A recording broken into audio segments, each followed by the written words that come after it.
and thank you very much for sharing with us this afternoon. It's 17th Serbian Month in Great Britain, manifestation which presents our culture, education, tradition to British audience, but much further on than just British audience, because thanks to technology, we can host events for people from Serbia, from Europe and America, and all around the world. 17th Serbian Month is celebrating Serbian culture, and this year particular focus of our events is film and literature. And if you would like to find more about how these two topics and much more influence our British Serbian community, everything is in our catalog, which is available on the website of Serbian Council of Great Britain. So please have a look and visit our website, and you will find also the program of the Serbian Month, which holds over 40 events in 11 cities around the UK. A part of that, we have a series of Zoom events like this one today, and we are really grateful to Predrag Gosta to be our guest today and to talk about a very interesting topic about the Belgrade and how Belgrade influenced musicians and art in 18th century. So this event today will be also historical as well as arty. So I'm really looking forward to hear the story, which many of us don't know, regardless if you are musicians as myself. A few things about Predrag Gosta. He's internationally acclaimed conductor, baritone, a continuo keyboard player, and early music specialist. So he has a wide range of activities in the music world. He was educated at Trinity College of Music in London, as well in America, Georgia State University, but also further on in Russia and Bulgaria. As conductor, Gosta led renowned orchestras such as London Symphony Orchestra, National Philharmonic, Russian National Orchestra, Sofia and Belgrade Philharmonic Orchestras, and further on. But what is very interesting for us today is that he's very passionate advocate of historically informed performances, like we will hear today. And his contribution to Serbian culture and musical heritage is really, really great. We are really grateful for your work, Predrag. His commitment to fostering talent and promoting cultural exchange earned him the award in 2018. He was Artist of the Year, awarded from the Serbian Association of Musicians, and also the Tesla Science Foundation medal in 2015. So congratulations on all this award. I will cut short my introduction because I think that Predrag has lots to tell us. And please, Predrag, welcome to our series, and thank you very much. Thank you very much, Maya. I'm glad to be part of this lecture and this presentation, and I would like to thank you for the initiative as well as the invitation, and of course, welcome all participants of this conversation. I could see many of them are my very good, close, dear friends. So thank you for joining for this panel. I thought that the Siege of Belgrade, which is something that I heard about first time in 2012, as the idea from the BEMUS, the Belgrade Music Celebrations Festival, was very unknown, fascinating in some way, specifically because it talks about Belgrade. It's referring to an opera from 1791, which was written at the time when Serbia was still under Ottoman Empire. And it looked like, as the research did show, that it became one of the most interesting and most often performed operas of the London that time. Which is very interesting. No one knew anything about that. So before we proceed into this whole thing, I do want to give you, as I just started, a little bit about this background, because you see how this whole theme became palestra agora. Assim terminado, meia hora. So it was the initiative of the Beogradske muzičke svečanosti festival. They approached us, myself went together with my colleagues from the Studio for Early Music with the idea of, hey, would you perhaps perform at the BEMUS this opera? And when I got the score, I saw that the only thing they had was a vocal particello, basically a vocal piano reduction with some designations of specific instruments when they enter, oboe here, clarinet there. So we would call this particello or short score. And then as I started looking around, I couldn't find full score anywhere. I contacted my friend and colleague who is also here with us, Mr. Dragan Karolic, who is also now well-respected musicologist and researcher, especially in the field of for lost scores, or we could say those that are lost in history, perhaps. And we both started trying to find the full score, and ultimately we discovered that the late 18th century era, which was dominated in England with royal theaters, Covent Garden and Drury Lane, they had a specific rule regarding the copyright of the compositions, which was that anything that was on a regular repertoire of those theaters was not allowed to be published, but it was kept in manuscripts, or we could say kept in parts and given to the orchestras or theaters to perform only at request. Interesting thing is that Stephen Storace, or Storas, as some would read his name, was a composer to many people pretty unknown, and became apparent that his fame actually is bigger through his sister, Nancy Storace, or her Italian name, as she liked to use it, Signora Anna Storace, because she was the first Susanna in Mozart's The Marriage of Figaro. She was well-known and recognized English singer. They are all of Italian descent because their father, Stefano, moved to England in mid-18th century, and Anne and Stephen were born and raised in England. So based on various correspondence or books, or where they discussed about their heritage, we could see that they did speak English with fluent and very recognizable British accent. But as it was the case even in the 20th century with some people, when they went to Italy and started polishing their skills in Naples and so on, then Anna discovered that if she would claim that she's Italian, then she would earn more money. So she decided to say, I'm Anna Storace, and she spoke with Italian accent. We have a 20th century example through Leopold Stokowski. He was also born and raised in Britain. And as one of the contemporaries say, at one point, he developed an accent of unknown origin, which he kept until his death. You probably heard Leopold Stokowski talking at some point, and he looks like he's like Slavic or something, but no, he was British, speaking with British accent, but it was quite flair. And as I was studying in America, a little thing to mention, many people told me that America, since his time, basically continued the tradition that if you want to be a conductor and well recognized, you must be a foreigner, not American. So coming back to the Siege of Belgrade, this research in the 2012 unfortunately ended up with opera not being performed, although BEMUS was at that time going under the motto, the Siege of Belgrade, Opsada Beograda.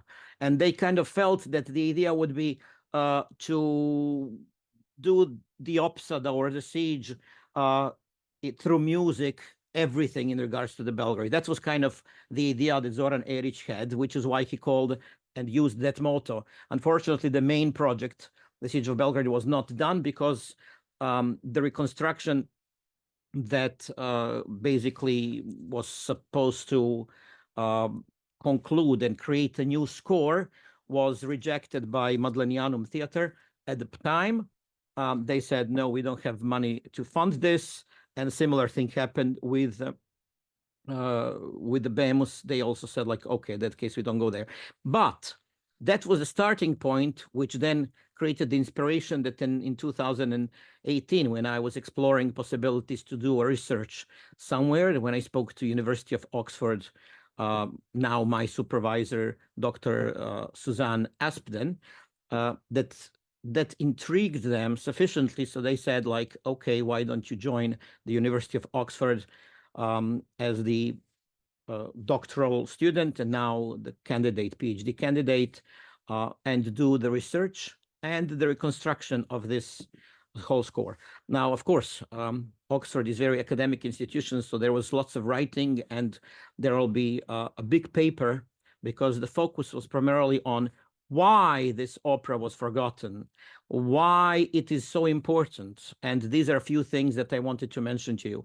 So let's jump to the Siege of Belgrade, and I will show you immediately just some of the visuals. They're always good when you do something like this, so that you could get some idea of where we're going with this. And then I also give some explanations, some descriptions, and so on. So this is the cover of the opera of this Particello, as it was published in 1791, in the month of February, approximately a month and a half after its premiere. The opera, The Siege of Belgrade, was based on the music by several composers, because the practice of the time was to recompose as well as to use music of various people, English comic opera of the 18th century.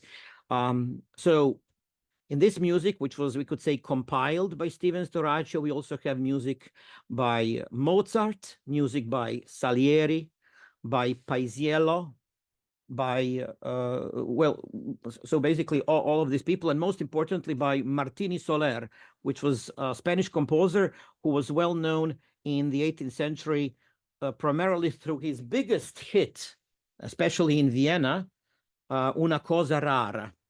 And that opera was so popular that even Mozart did use its theme from the finale of the first act inside of the Don Giovanni.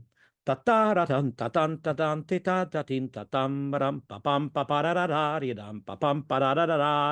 then Don Giovanni says, ah, una cosa rara, bravi.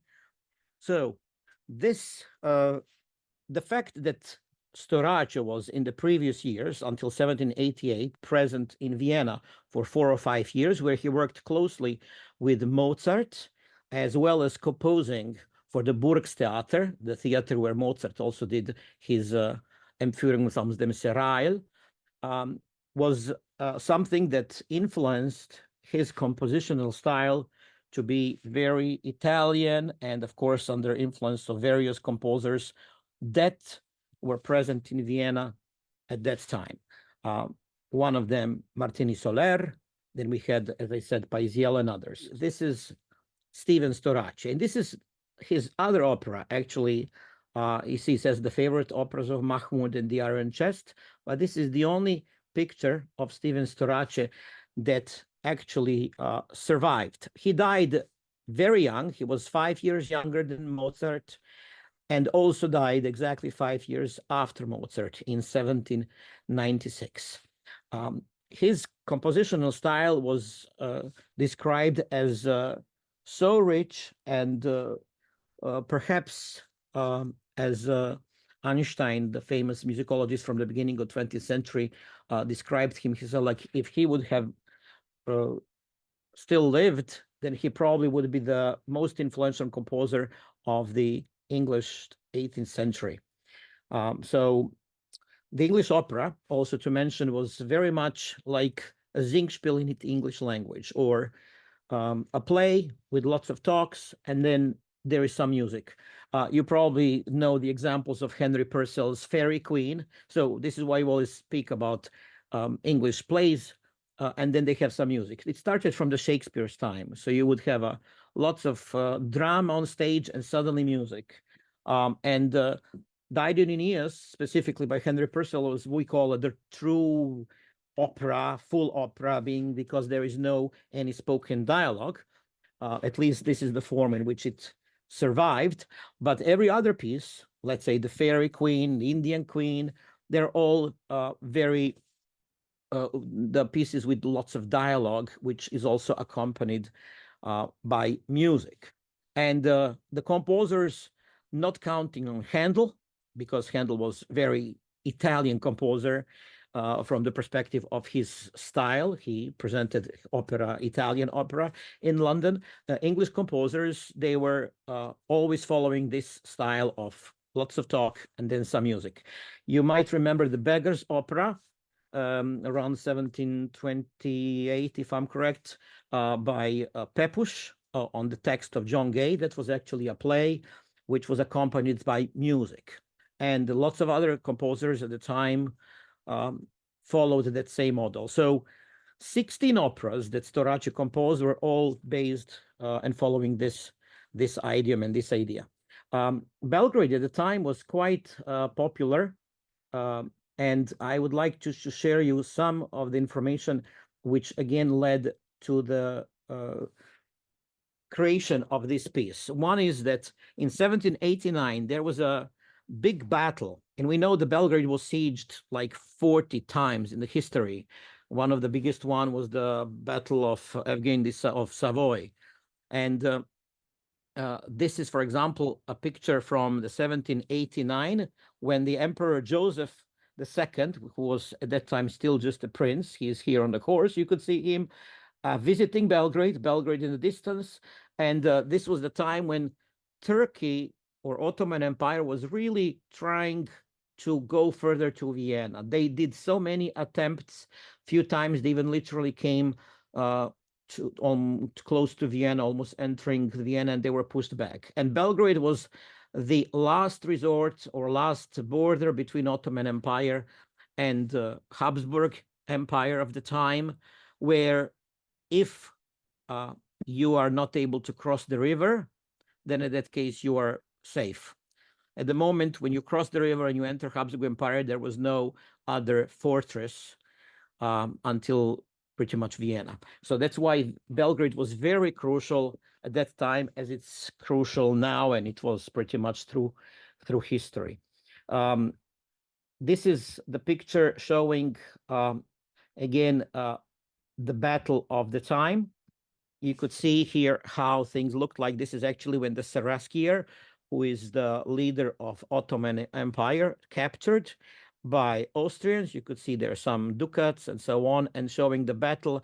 And interesting things through these depictions, we could even see how the siege was really performed. So you could see the formations that Austrian army had and so on. I thought it's interesting to show some of these things because this battle was something that inspired not only Storace, but many other writers and composers of the time. The thing was that Turkey was already in war with Russia, and Russia and Habsburg Empire signed a secret treaty in 1787, but Austria still didn't enter this war, and all the people didn't know. That was the response to their request. Lots of composers composed music that would encourage or basically push Austria into the war, because they felt Ottoman Empire is really doing too much. In 1791, this was when this opera was performed. You could see basically how the Pashalok of Belgrade looked like. It was quite big, but the Ottoman Empire was still ruling throughout everything. Again, some pictures from the past of various other moments in Belgrade, and for instance, you could see here is how it looked in 1788. Just interesting few things. And this is the Battle of Savoy, which was before that, just to show you that there's lots of big depictions of Belgrade of the time. Now, as I said, lots of composers did want to encourage this war, and therefore we had some quite interesting names. One that is Freistettler, a composer who wrote, as you see, Historisch-Türkische Fantasie oder Sonate für das Klavier, which is based on Belgrade or the siege of Belgrade, in German, Die Belagerung Belgrads. He was a German composer who created this interesting sonata, which was performed, by the way, in Belgrade for the first time approximately 5 years ago by Dusan Toroman and Katarina Georgievich and Sreten Manojlovic. It has a commentary throughout the score, and then of course the music where it says like, and now the Austrians are attacking, and then violin plays crazily and so on. I'll come to this later. This is another sonata by composer Schroeter, and he worked at the time, he was an organist in London, and he worked at the time when Stephen Storace was active. He also composed a sonata for piano called that. Here is another edition. You could see Field of Battle. He called it at one point the Siege of Belgrade or the Conquest of Belgrade. Here the Field of Battle. It is all the same music, and here he calls it again Conquest of Belgrade, printed in New York. Then we had Haydn. Haydn also did, he's one of the more famous composers who did write a Belgrade. This is again called The Siege of Belgrade for clavicembalo or fortepiano. This is the music specifically from this Haydn sonata. And then we had some other composers who also did some interesting things. So let me just give me a second to show. Okay, Thomas Cook, this is something else. Please give me, let me see if I can find it. I think I didn't include everything, but Wolfgang Amadeus Mozart did compose several pieces as the encouragement to the Austrian Empire and suggesting basically that the Belgrade should be sieged. In other words, Ottoman Empire should be pushed back as much as they can. So let me just see. And then also, since we are talking about this, I'll show you that afterwards, we also had some composers such as Lord Burghersh or John Fane, the founder of the Royal Academy of Music in London, who in 1830 used the same libretto and composed his own opera. This is the cover page of the published libretto. Another libretto. So all of this just showing how exciting and how much this theme was really interesting and important for the people of the 18th century, Vienna, as well as later London when Stephen Storace moved to London. In 1788, he was, as I said, still in Vienna together with Anne Nancy Storas, or his sister, and Michael Kelly, a very famous Irish tenor, their good friend. They spent there 4 or 5 years, and then they said, like, okay, let's go to London. And based on various testimonials, the reason why is because they felt that Austria might enter into the war, and going across the channel into England would be a safest option for them. There was another story that was also speculating that their mother was sick, so they had to go to visit her. I didn't find any proof of that, but I think it's primarily that they felt like, let's better move from here somewhere else. So this is the cover page of the libretto that was submitted to the government for approval. You know, they have the censors at that time, and this was done on 26th of December, 1790, just a few days before the premiere, which was on the 1st of January, 1791, on New Year's Day. Although New Year's Day of that time wasn't like New Year's Day of today. They primarily celebrated it, okay, let's go and drink, and that's pretty much it. It was performed at the theater. It is considered the oldest theater in the world, which really established theater as we know the opera theaters today, the Drury Lane Theatre in London. The current version of the Drury Lane Theatre is the Fourth Theatre, and the one where they performed in 1791 was the second theater.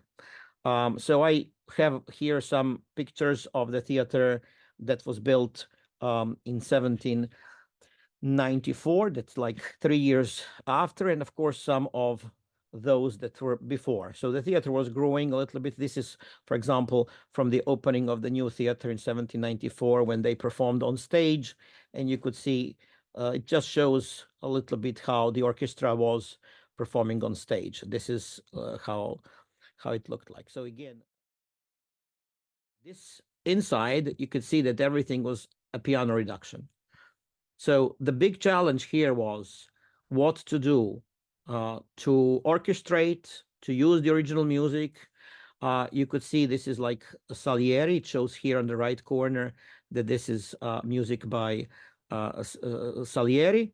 And this is one of his arias from La Grotta del Trofonio, an opera which was not very interesting nor popular. Actually, it failed after one performance, but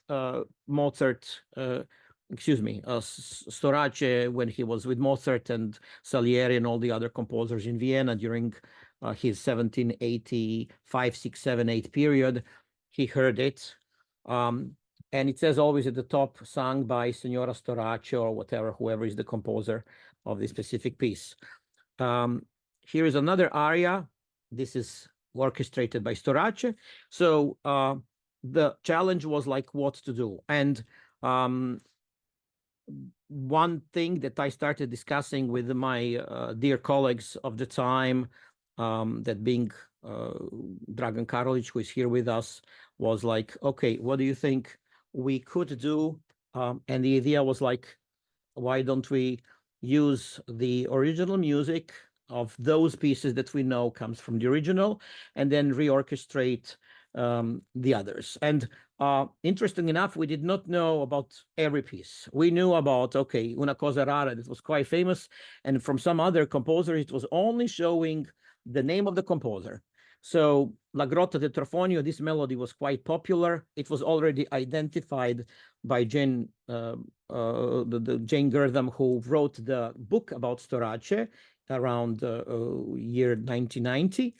And she identified La Grotta del Trofonio. There was an aria by Paisielli, which was not identified. So that was a big challenge how to do it. And then, of course, we had Mozart, which was quoted, non-credited at all, with his Alla Turca, famous melody, so everyone knew what that is. Actually, I will make a little digression, which I think is coming at the right time, if my colleague Dragan Karolic wouldn't mind for me to ask him, because he really helped enormously with his research. He's based in Berlin.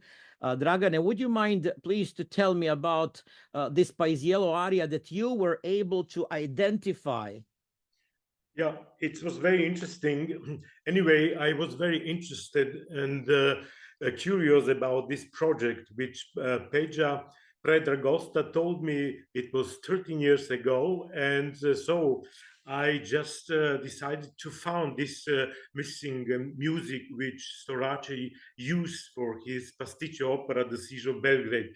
And so I went to the biggest library in Germany. It's here in Berlin. And so I just found the best publication by famous musicologist Michael Robinson, who wrote a book about Paisiello's operas and about 100 operas. They are beginnings of the bars and the beginnings on the first words. It's just a book with which whom I could start. And so after 74 operas, I was very happy to recognize this aria which Storace used it for his opera. And in all publications until this moment, it was just written that there's some not identified aria by Paisiello, and I was so happy to find which opera. It was from the opera La Modesta Raggiratrice, which Paisiello wrote in Naples and 1787, yes, 87. And so I just looked on the cover of the book, and I saw that this manuscript of this aria of this opera are held in Naples, but also in Berlin, and exactly in the library where I was sitting. And so I was very, very happy to ask the library to bring me this manuscript. And so I got some white gloves and some pencil, and it was allowed to me to write off this aria. I needed 6 hours for these 40 pages, and I was so happy to help for this project, and to make happy also my colleague Predrag Gosta. Thank you, Dragane. Yes, you probably all did some research, and you know when sometimes you're trying to find something, it's so exciting when you come to eureka moment, and that was it. 100 operas is the number of operas that Paisiello wrote.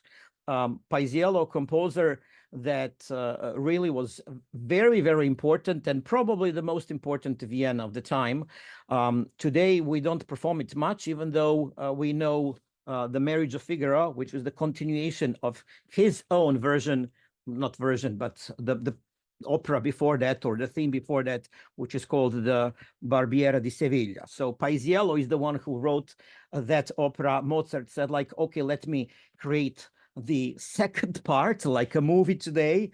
And later Rossini said, like, okay, let me now try to do my own version of also the same theme as Paisiello did, which is the Barber of Seville. And of course, Rossini is today more famous for this, and people don't even know that Paisiello wrote it. Interesting fact, something again that comes from a similar subject: unknown music, why is it lost, and why it's being forgotten. In case of Storace, I think the main reason is that the music of 18th century in England is pretty much any composer, not only Storace, is put on in this shadow of unknown or anonymity. And this is primarily due to the reason that these operas were not performed or not composed by one person specifically. Even today, when you say, oh, there is a pasticcio opera by someone, they say, oh, it's a pasticcio, let's disregard it. One example, Handel wrote 42 operas and 12 pasticcio operas. Name one. I think Dragan probably can, so I'm not going to ask him. But people don't even know this because they completely disregard the art of pasticcio. And I'm saying this, the art of pasticcio, because that was a typical English style opera, actually, since the beginning, since William Shakespeare.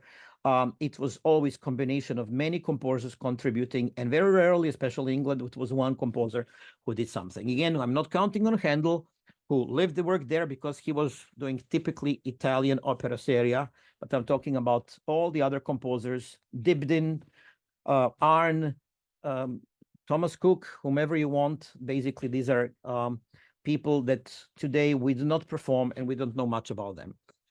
I'll go back to the opera and I'll show you some examples.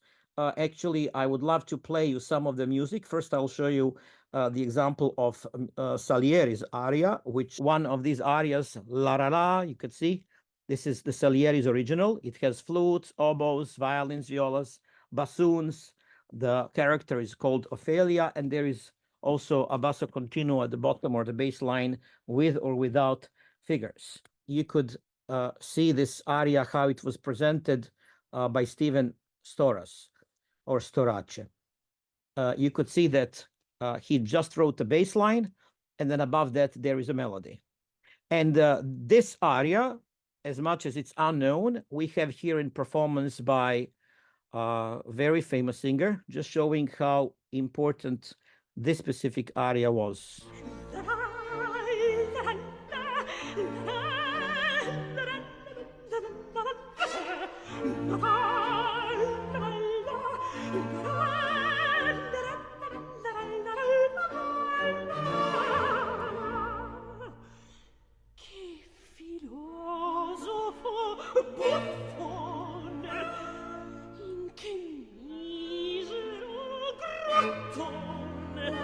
Sempre in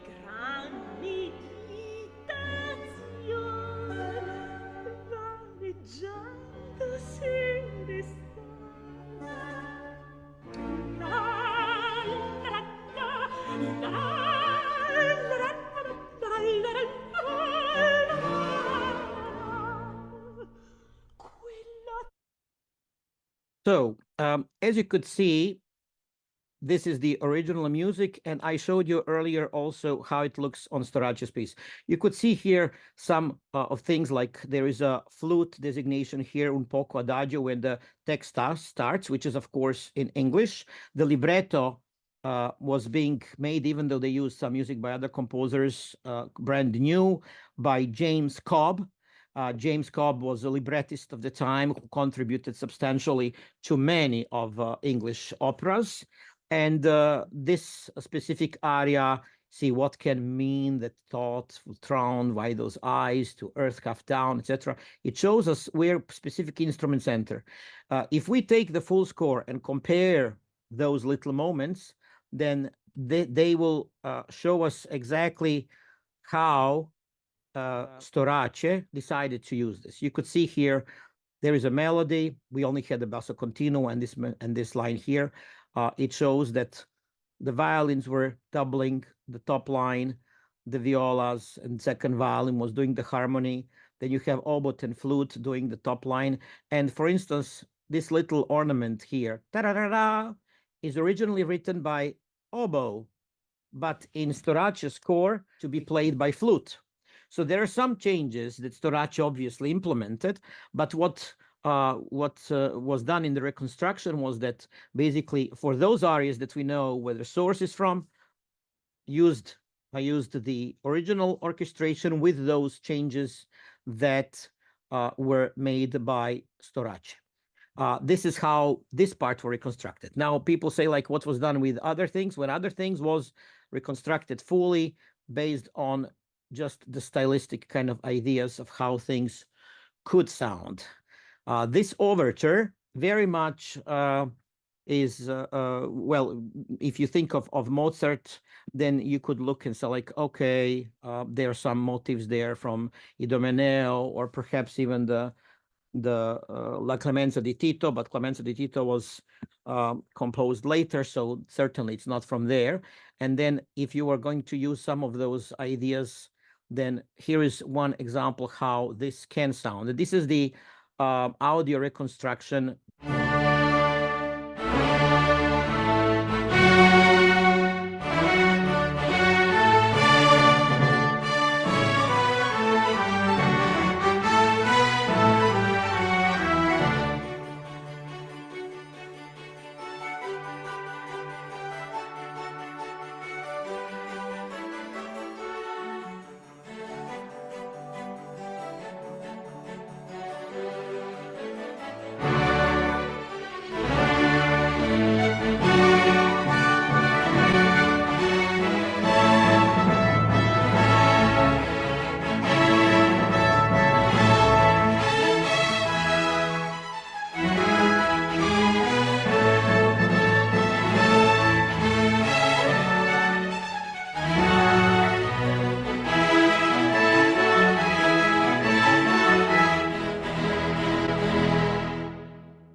So I'll show you also the third movement of the overture. And this specific moment here, you can see this comes and says like the dance of Turkish women.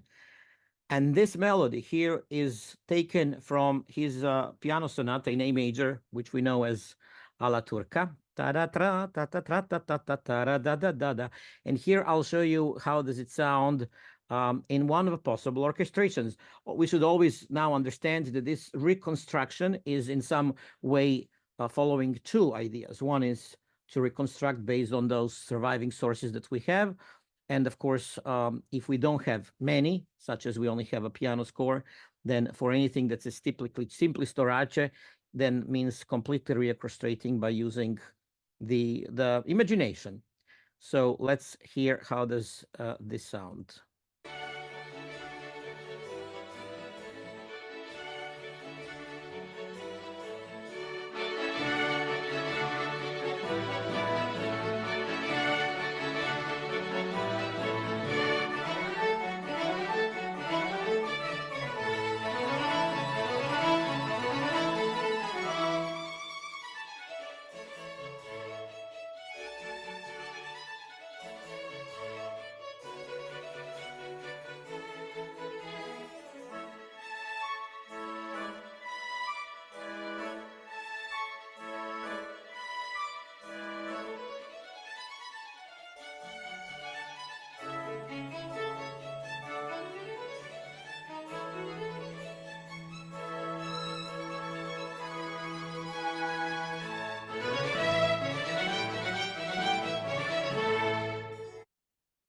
So this is one of possibilities. As I said, there are several possible. And then the question is like, what instrument should be playing solo? What is the range? What are possibilities? I, in this version, chose that the violin is playing this solo, even though there was a discussion whether it should be a harpsichord or fortepiano, because of the big elaborate cadence at the end. But considering the fact that Stephen Storace did not conduct the opera, but it was led by Sir Thomas Shaw, who was the concertmaster of the Royal Lane Theatre, I pretty much decided to go with that, with a violin or violinist losing it. This is the March of Turkish Soldiers. It comes later in the opera, and interestingly enough, around 1990 or maybe around those years, Angel Shurev did do reconstruction of few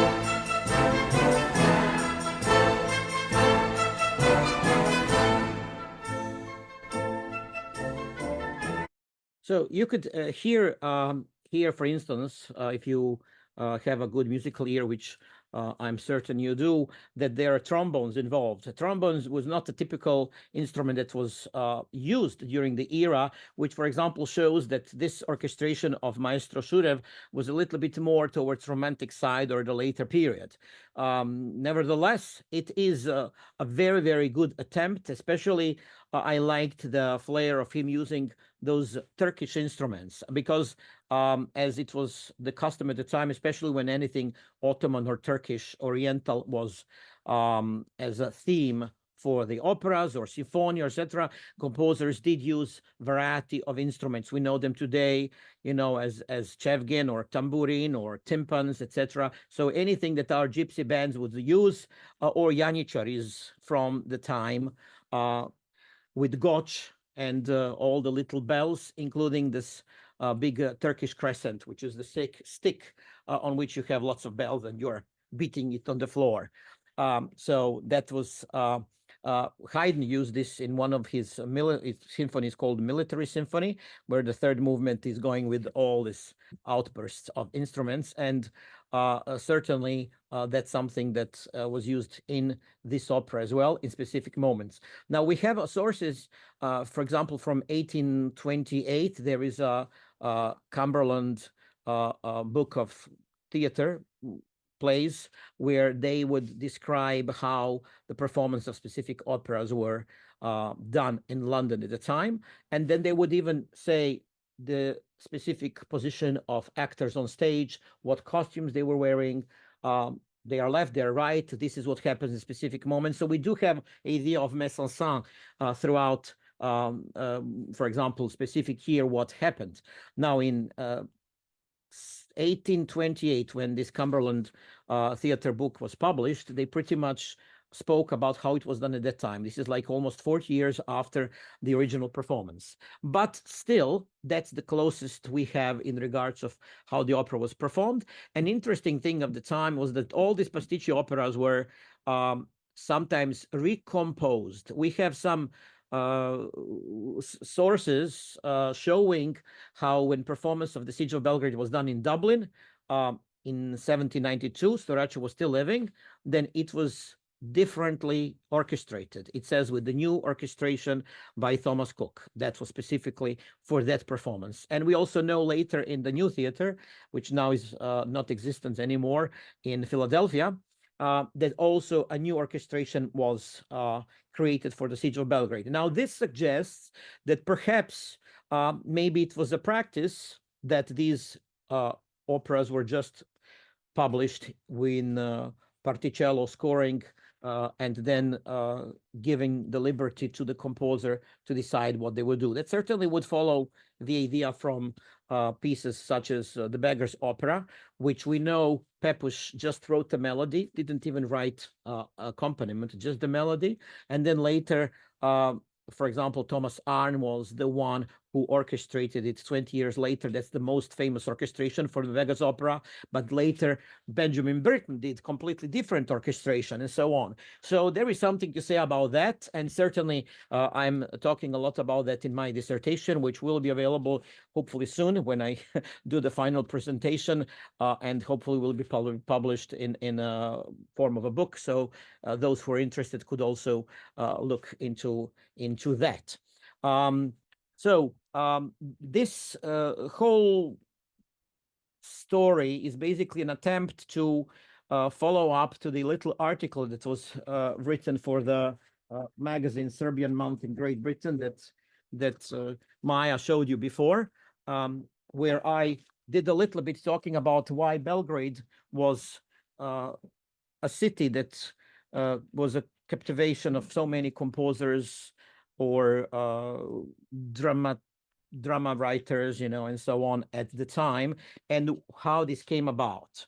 Then, of course, following with the opera that was composed, performed, and became so important that, believe it or not, in the first year when it was composed, it was performed 46 times. And we are talking about short season because Drury Lane was going through this reconstruction.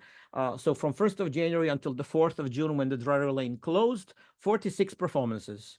And this opera was so important that when Lord Nelson died at the Battle of Trafalgar, at the anniversary of his death, the King George III decided that this specific opera by Stephen Storace should be the one to commemorate his death at Drury Lane Theatre. So imagine so many important things that we do not know from the aspect of us Serbians. But on the other end, also when you compare Storace's performance numbers with some like Mozart, which was like Don Giovanni, performed 6 times in Prague and then Goodbye and so on, then you might say, oh my God, is this really true? Is he a bigger or smaller composer? Now, conclusion is at the time, what we know and what we would today say, like, what we like, what people liked is different with what we like today. We know about Bach as being one of the greatest composers, but at his time, it was Telemann. And when you listen Telemann, listen Bach, you'll say, well, I think it's Bach.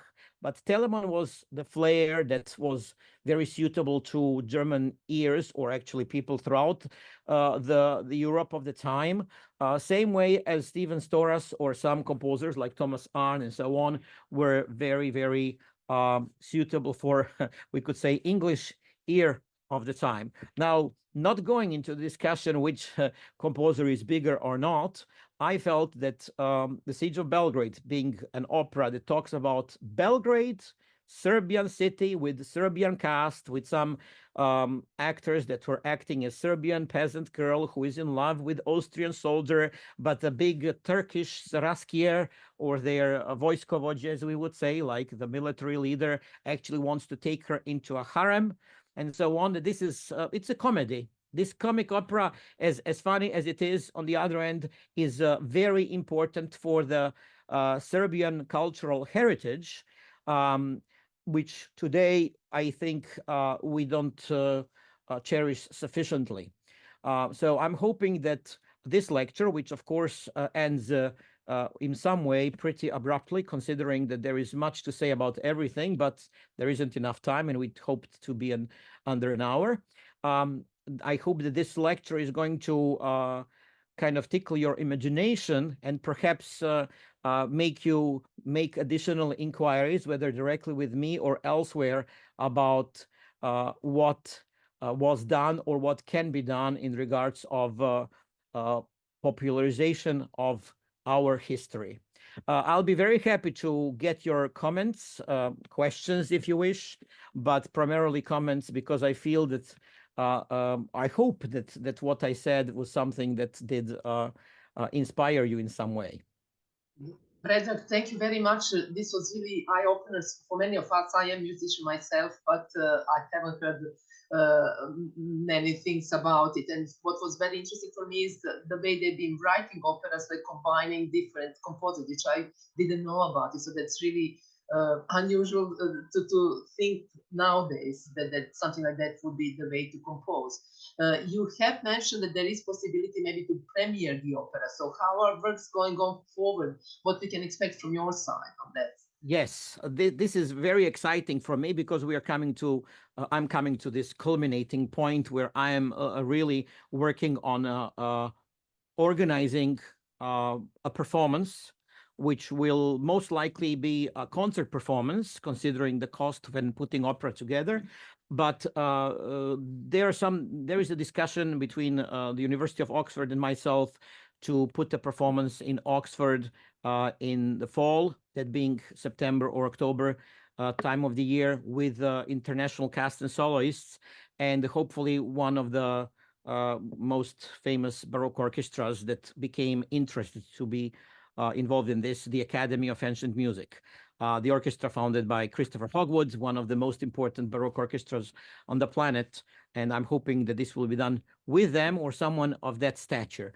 In Belgrade, it kind of becomes a little bit more difficult because we all know how difficult it is to obtain any funds from the ministry and so on.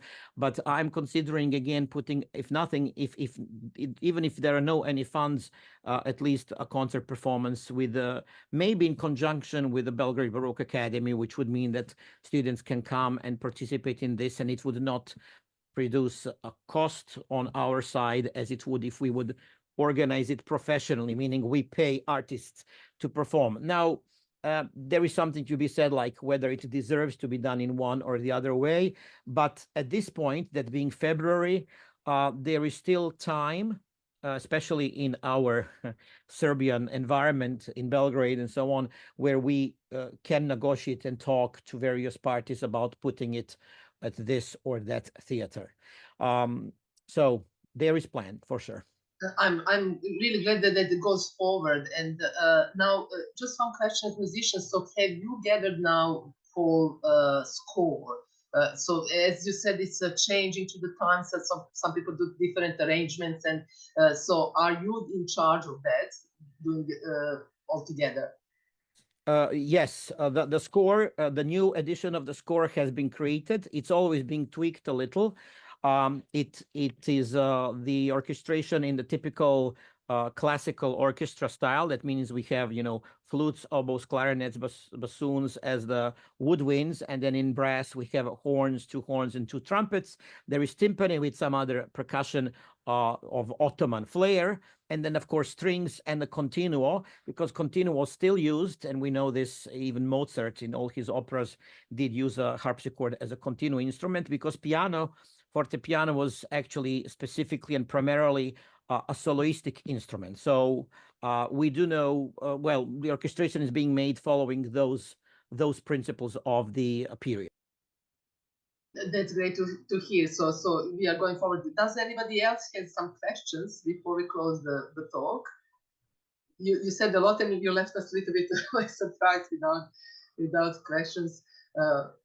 I understand that completely unknown theme brings lots of thoughts in everyone's mind, but of course at the same time it is not easy to create a question of something completely new. So of course, if there are no questions, that's also fine, but if there are some, I'll be happy to hear. Mira, right? I'm really pleased that you opened this topic, because as you said, at the moment there is no funds in Serbia, but if you think on the long term, it's something which you discovered from dust, let's say, from being forgotten, and thanks to your colleagues, which do help, thanks to Dragan and others, which helps us, something which is very important for our heritage. It's now got on the stage, so that's the first step, and then of course to the time and with other musicians involved, we will probably have a chance to see proper performance as opera at one point in the future. But the first step was done. I have this some comments here that this was great and inspirative presentation with lots of knowledge and passion. And we know that the young people, znamo da si iz mladih dana, a to je from Silva, from your colleague. She knows you from young days and from the rehearsal of the choir. And you became excellent conductor and musician with honest love for the music. And she's really congratulating you on all your work. And you're just muted at the moment. Yeah, I appreciate everything that Silva wrote, and I can see she's still online, prefers to write than speak, but I'm very grateful. Thank you, Silva. I see Mira, my old elementary school friend that I didn't see for since, I think, 8th grade. How are you, Mira? You have a question? I do have a question. First, my comment. Thank you so much. This is so inspiring for all of us in diaspora around the world. I live in Seattle, Washington. What my question is first of all, fascinating speech. I have absolutely no education related to music, even though this is way over my head. It's been so educational, for a variety of possibilities that we could maybe take on ourselves for different topics, of course. My main question is the music that you were speaking about, the operas and the performances in Drury Lane and the New Theater and so on, all relate to the music composed and performed between two empires, right? I mean, it's the Austria, the Habsburgs, and the Ottomans. Where does Serbia fit into that, other than being an object of the talks, or of the performances? So, is there anything? What I'm really interested in is, what was the state of the music in Serbia? Was anything performed? Was anything of Serbian origin? Thank you for the question. This, of course, opens a special can of worms in regards to what was happening in our culture. We unfortunately know that at the time we were pretty much still in medieval times. Whoever wanted to flourish in Serbia, they had to leave Serbia and go to, unfortunately, as many of us even today, go to different countries. Vienna was a city where Vuk Stefanović Karadžić went, or Prague, or Paris, you know, what Tesla did, and so on. I think the first piano in Serbia was brought around 1890. Maybe Maya or some of the pianists know that even better. No, but that. Sorry, just information. I found the exact information. The first piano was in Serbia in 1848. I checked this information. 1848. Fantastic. Great. 1848, which is pretty much after Siege of Belgrade already was in existence for 60 years. Ottomans of the time had very interesting way how they invaded and what they did. They would not allow education. So they say, like, keep people without education and they are going to be your sheep. You know, we could go into politics, how this actually method really does work. But this is why all our academics from the time were primarily educated overseas, and until we finally went through the first Serbian, second Serbian uprising and became an independent state. All these things, especially in regards to education, were underdeveloped. Now, the stories of Ottoman Empire, Serbia being part of this, you need to realize we were actually Ottoman state. Belgrade was Ottoman city for 500 years. So since the time of King Henry VIII, when you speak of Belgrade, you're talking about a city in Ottoman Empire. Imagine today if I ask you about some other city that has been under rule of specific country for 500, 400 years at the time, you are going to think like, okay, that's it. Imagine maybe Istanbul in 200 years will be completely different state. American. And, you know, now we are talking about this as Turkey. So at that time, when they say Belgrade, it was a very Ottoman city. Yes, there were Serbian peasants in it and so on. We knew that Slavs lived over there. Everyone knew that. But it's like same way as you say, like, okay, who lives in southern Germany? You have Slovenians, you have Hungarians, you have Austrians, you have Germans, and you are still not very much maybe going into discussion about the who is there or why is there. There was a very interesting movement at the time. They called it Turkire, and that meant that anything that is Ottoman was very chic.